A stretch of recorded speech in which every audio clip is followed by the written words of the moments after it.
Yang berlangsung aman dan damai, Kepolisian Aceh Jaya telah menyiapkan 1.000 personel gabungan.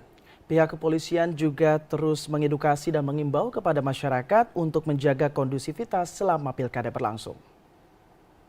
Pilkada adalah pesta demokrasi yang harus dirayakan dengan damai. Untuk memastikan pelaksanaan Pilkada 2024 yang berlangsung di Aceh Jaya damai, pihak kepolisian setempat bekerjasama dengan TNI dan pihak lainnya untuk terus mengedukasi dan mengimbau kepada masyarakat. Hal itu dilakukan demi menjaga situasi kondusif dan mengedepankan semangat persatuan dalam mensukseskan Pilkada 2024 dengan damai tanpa provokasi. Kapolres Aceh Jaya telah menyiapkan 1.000 personel gabungan yang nantinya akan melakukan pengamanan selama pilkada berlangsung. Guna memastikan pilkada yang damai di Aceh Jaya, pihaknya bersama para paslon telah mendeklarasikan bersama untuk menciptakan pelaksanaan pilkada yang damai. Hari ini merupakan momen yang paling penting. Seluruh pasangan calon baik dari independen maupun partai, termasuk partai pendukung dan partai pengusung berkumpul.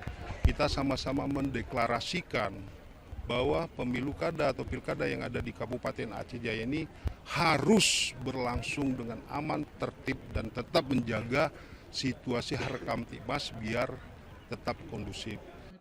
Untuk menjaga pilkada yang berlangsung aman dan damai, Kapolres Aceh Jaya meminta para penyelenggara pilkada baik tingkat kabupaten, kecamatan, dan desa, serta masyarakat lainnya untuk tidak membuat kecurangan.